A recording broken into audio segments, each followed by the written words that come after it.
మిత్రులారా, నమస్తే. నేను మీ ప్రసాదమూర్తి. యుద్ధానికి ఇక అంతా సన్నద్ధమైనట్టుగా కనిపిస్తుందండి. ఎందుకు చెబుతున్నానంటే, మన దేశంలో జరుగుతున్నటువంటి పరిస్థితులు, పరిణామాలు, పాలకులు తీసుకుంటున్నటువంటి నిర్ణయాలు, వీటిని గమనించినప్పుడు మనం యుద్ధానికి అతి సమీపంలో ఉన్నాము అనిపిస్తుంది అన్నమాట. అయితే ఇంట ఏం జరుగుతుంది, బయట ఏం జరుగుతుంది, మన శత్రు దేశమైన పాకిస్తాన్లో ఏం జరుగుతుంది, అలాగే బయట దేశాలు ఈ విషయంలో ఏం మాట్లాడుతున్నాయి ఏమిటి, ఇవన్నీ కూడా ఒకటి ఒకటి మాట్లాడుకుందాం. చాలా తక్కువ నిడివిలో మాట్లాడుకుందాం మిత్రులారా. ఇంట ఏం జరుగుతుందంటే, ముఖ్యంగా 15 రోజులైంది కాశ్మీర్లో ఉగ్రవాద దాడి జరిగి. ఇక ఇప్పుడా అప్పుడా, ఈ క్షణమా ఆ క్షణమా, ఇవాళ రేపా యుద్ధం మాత్రం అనివార్యం అనేటటువంటిది సరే అందరూ మాట్లాడుకుంటున్నాం. మీడియాలో అయితే యుద్ధం ఆల్రెడీ వచ్చేసినట్టుగానే వాళ్ళు మాట్లాడుతున్నారు. అర్ణవ్ గోస్వామి లాంటి వాళ్ళు అయితే స్టూడియోలోనే మిసైల్స్ పెట్టుకున్నట్టుగా మాట్లాడుతున్నారు. కానీ యుద్ధం అంటే అంత సర్వసాధారణమైనటువంటిది, సామాన్యమైనటువంటిది కాదు. దాని రిపర్కషన్స్ ఏంటి, దాని పరిణామాలు ఏంటి, ఎలా ఉంటాయి ఏమిటి అనేటటువంటిది ఆలోచించి పాలకులు నిర్ణయం తీసుకుంటారు. ఏ సమయంలో ఎప్పుడు ఎలాంటి నిర్ణయం తీసుకోవాలో అలాంటి నిర్ణయం తీసుకుంటారు. ఎందుకంటే యుద్ధం అంటూ జరిగితే దాని పరిణామాలు రెండు దేశాలు అనుభవించాలి. కొందరికి నష్టం తక్కువ ఉండొచ్చు, కొందరికి ఎక్కువ ఉండొచ్చు, నష్టం మాత్రం అందరికీ ఉంటుంది. సో అందుకనే పాలకులైనటువంటి వాళ్ళు ఏమిటంటే, మనం వాళ్ళ మీద ఒత్తిడి తీసుకురావచ్చు. ఇంకా ఆలోచిస్తున్నారేంటి, ఇంకా ఏం చేస్తున్నారు, 14 రోజులైంది, 15 రోజులైంది అని చెప్పి. మోడీ గారు బీహార్ వెళ్ళి ఎన్నికల్లో ప్రసంగంలో మాట్లాడారు, లేదా కేరళ వెళ్ళి ఏదో ఇనాగరేషన్కి వెళ్ళారు, లేదా ఆంధ్ర వచ్చి రాజధాని అక్కడ ఏదో అమరావతి పనులు ఏదో ఇట్లా ఏదో తిరుగుతున్నారు, ఏం చేస్తున్నారు అని చెప్పి అందరూ ఏదో నిర్ణయం ప్రకటిస్తారని చెప్పేటప్పటికి దేశమంతా కులగణన జరుగుతుందని చెప్పి ప్రకటించారు. ఏం జరుగుతుందంతా ఎవరికి అర్థం కావట్లేదు, అంతా తలపిక్కుంటున్నారు. యూట్యూబర్లు, మీడియా వాళ్ళైతే ఇక అదిగో యుద్ధం ఇదిగో యుద్ధం అని అంటూ ఉంటారు. కానీ ఇవన్నీ కూడా పక్కన పెడితే మిత్రులారా, ఏ క్షణంలో ఏ నిర్ణయం ఎప్పుడు తీసుకోవాలనేటటువంటిది ఆచితూచి అడుగులు వేస్తారు పాలకులు. 140 కోట్ల మంది జనాభా ఉన్న దేశం మనది. అలాగే యుద్ధం అంటూ వస్తే ఇప్పుడు ఈ డిజిటల్ యుగంలో, ఈ ఆర్టిఫిషియల్ ఇంటెలిజెన్స్ యుగంలో, ఈ సైబర్ క్రైమ్స్ ఎక్కువగా ఉండేటటువంటి యుగంలో మన ఇరుగు పొరుగున పరిస్థితులు ఏంటి, ఏ దేశం ఎటు అడుగులు వేస్తుంది ఏమిటి అనేటటువంటిది అన్ని అంచనాలు వేసి నిర్ణయం తీసుకోవాలి. సరే, ఇప్పుడు లేటెస్ట్ నిర్ణయం ప్రకారం ఏమిటంటే, యుద్ధ మేఘాలు కమ్ముకున్నాయి. ఇక ఏదో ఒక రూపంలో ఏదో ఒక రకమైనటువంటి యుద్ధము, అది యుద్ధం అనండి లేదా సైనిక చర్య అనండి, ఇంకేదైనా అనండి, సంథింగ్ విల్ హ్యాపెన్ అనేటటువంటిది ఒక విషయం మనకి అర్థమైపోయింది. అదేమిటి అంటే, పాకిస్తాన్కి మనకి ఉన్నటువంటి బోర్డర్ ఏరియాస్లో ఉన్నటువంటి గ్రామాలు, పట్టణాలు అన్నింటిలో కూడా సైనికుల మాక్ డ్రిల్ చేయమని చెప్పి ప్రభుత్వం ఆదేశించింది. ఇది శుక్రవారం నాటికల్లా పూర్తి కావాలని చెప్పేసి ఆల్రెడీ జరిగిపోతుంది. మాక్ డ్రిల్ అంటే ఏమిటి అంటే, ఏ గ్రామాలు ఎఫెక్ట్ అవుతాయి యుద్ధం అయితే, ఏ పట్టణాలు చాలా కీలకమైనవి, నగరాలు కీలకమైనవి, అక్కడ ప్రజల్ని ఎలా అలర్ట్ చేయాలి, అక్కడ ఒక సాయుధపరంగా ఎలాంటి చర్యలు తీసుకోవాలి, మరీ సరిహద్దు గ్రామాల్లో కందకాలు వగైరా వాటిని బాగు చేయడం ఎలాగా, ఎక్కడ ఏ కీలకమైన స్థానాల్లో ఎలాంటి ఆయుధ సామగ్రిని, సంపత్తిని అక్కడ పెట్టాలి, ఎలాంటి సైనిక డిప్లాయ్మెంట్ ఉండాలి ఏమిటి అనేటటువంటిది ఇదంతా కూడా మాక్ డ్రిల్ అనమాట. ఎప్పుడైతే మన భారతదేశంలో ఇలాంటి మాక్ డ్రిల్ ప్రారంభమైందో, ఆదేశాలు వచ్చాయో, అప్పుడే మనకు అర్థమైపోయింది something is going to happen. అది ఏ రూపంలో ఉంటుందనేటటువంటిది మనం ఇప్పుడు చెప్పలేం, ప్రభుత్వం కూడా ఓపెన్గా చెప్పదు, తన పని తాను చేసుకు వెళ్తుందన్నమాట మిత్రులారా. సో ఒక యుద్ధ వాతావరణం అయితే ఏర్పడింది, యుద్ధం జరగబోతోంది. అది ఏ రూపంలో ఉంటుందో మనకు తెలియదు. అయితే ఇంట జరుగుతున్నటువంటి వాతావరణం ఇది.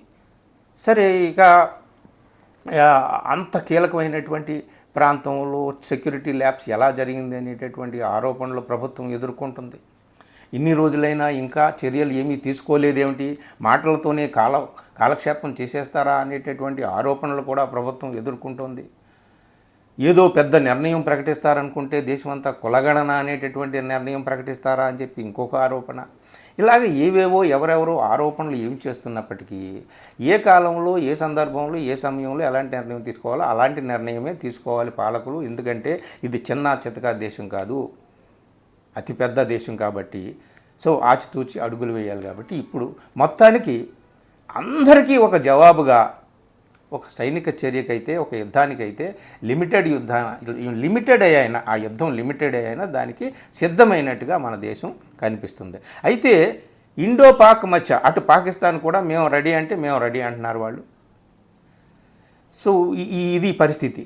ఇంకొకటి ఏమిటయా అంటే యుద్ధానికి సన్నద్ధమవుతూనే ఇంకో పక్క ఇండస్ వాటర్ ట్రీటీని మన వాళ్ళు సస్పెండ్ చేశారు, తాత్కాలికంగా స్థగితం చేశారు. ఆ ట్రీటీ వాజ్ కెప్ట్ ఇన్ అబేయన్స్ అని మనకు తెలుసు కదా. సో ఈ సందర్భంగా ఏం జరిగిందంటే జమ్మూ కాశ్మీర్లో చేనాబ్ నది మీద ఉన్నటువంటి 2 డ్యాములండి. ఒక డ్యామ్ ఏమో బాగ్లీహార్, ఇంకొక డ్యాము సలాల్. ఈ 2 డ్యాముల్లో నుంచి వాటర్ని వదలడం అనే కార్యక్రమం మన ఇండియా మొదలుపెట్టినట్టుగా పేపర్లో న్యూస్ వచ్చింది. ఇది నేను చెప్తున్నది కాదు. అంటే ఇండస్ వాటర్ ట్రీటీని సస్పెండ్ చేసిన తర్వాత ఎవరు ఎలాంటి పని అయినా చేయొచ్చు. మనం ఎత్తున ఉన్నాం, వాళ్ళు దిగువన ఉన్నారు. కాకపోతే ట్రీటీ ప్రకారం ఏంటంటే ఏ టైంలో ఎంత ఫ్లో వదలాలి ఏమిటి అనేటటువంటిదే తప్ప ఇష్టం వచ్చేట్టు చేయడానికి లేదు. కానీ ఇప్పుడు ట్రీటీని సస్పెండ్ చేశారు కాబట్టి ఇండియా ఏం చేస్తుందన్న అనుమానాలు వాళ్ళకి ఉన్నాయి. ఇప్పుడు వాటర్ వదిలేరంట. యాక్చువల్గా ఆగస్టులో వాటర్ వదులుతారు. ఇప్పుడు వాటర్ వదలడం వల్ల ఏమిటాయంటే అకాలంగా వాళ్ళకి ఫ్లడ్స్ వచ్చే అవకాశం ఉంది పాకిస్తాన్కి. అంటే ఎప్పుడు వదలాలో అప్పుడు వదలకుండా, ఎప్పుడు వదలకూడదో అప్పుడు వాటర్ వదిలితే, ఎప్పుడు వదలాలో అప్పుడు వాటర్ వదలకుండా ఆపు చేస్తే ఏమవుతుంది? వాళ్ళకి ఆ వాటర్ ఎప్పుడు వస్తుందో అప్పుడు చేసుకునేటటువంటి పనులు వాటన్నిటి మీద ప్రభావం చూపిస్తుంది. సో మొత్తానికి ఇది పాకిస్తాన్కి ఇరకాటమైనటువంటి పనే ఇది. సో ఇది ఎంతవరకు ఈ వార్త ఎంతవరకు నిజము ఏమిటి అనేటటువంటిది మనకు తెలియదు. ఇది హిందూ పత్రికలో వచ్చినటువంటి వార్త నేను చూసి చెప్తున్నాను. ఇది మన రిజర్వాయర్స్ ఖాళీ అయిపోతాయి కదా అంటే మనకి 30 అవర్స్లో మళ్ళీ తిరిగి నిండిపోతాయి రిజర్వాయర్స్ అని చెప్పి ఈ వార్తలో కూడా చెప్పారు. ఇదొక చర్య మన ఇండియా తీసుకుంది. సో మొత్తానికి ఇండో పాక్ మధ్య వాతావరణం క్రమక్రమంగా తీవ్రమవుతూ ఉద్రిక్తమవుతూ వస్తుంది. ఇది ఇప్పుడు ఈ డ్యామ్స్ నుంచి వాటర్ని వదిలేయడం కూడా చాలా కీలకమైనటువంటి నిర్ణయమే. సో మొత్తానికి యుద్ధ వాతావరణం, యుద్ధ మేఘాలు కమ్ముకున్నాయి. ఇది మన ఇంట జరుగుతున్నటువంటి పరిణామాలు. బయట ఏమిటయ్యా అంటే యునైటెడ్ నేషన్స్ ఆ సెక్రటరీ జనరల్ ఎవరైతే ఆంటోనియో గుటెరస్ ఆయన మాటికి చెప్తున్నది ఒకటే మాట.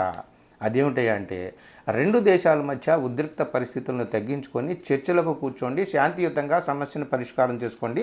మీరు శాంతియుతంగా సమస్యను పరిష్కారం చేసుకుంటామంటే మీకు మేము తోడ్పడతాం, మా యునైటెడ్ నేషన్స్ అంతా మీకు తోడ్పడుతుంది అని చెప్పేసి ఆయన చెప్తున్నాడు.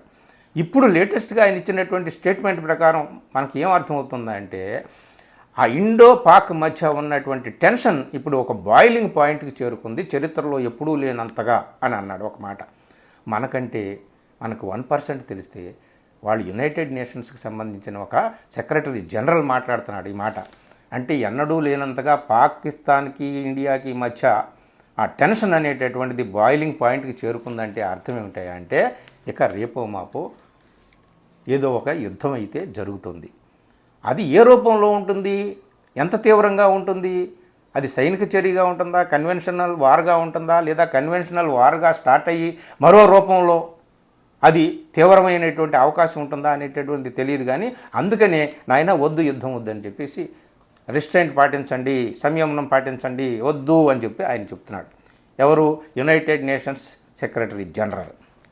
అలాగే ప్రముఖమైనటువంటి దేశాలు అమెరికా కానీ, యుఎస్, యూకే, అలాగే Saudi Arabia, Kuwait, European union, ఇట్లాగ అన్ని దేశాలు కూడా ఉగ్రవాద దాడిని తీవ్రంగా ఖండిస్తూ ఉగ్రవాదాన్ని అణచివేయడానికి మా వంతుగా మేము కూడా సహకరిస్తామని చెబుతూనే 2 దేశాల మధ్య యుద్ధం వద్దు, సంయమనం పాటించండి అని వాళ్ళు చెప్తున్నారు.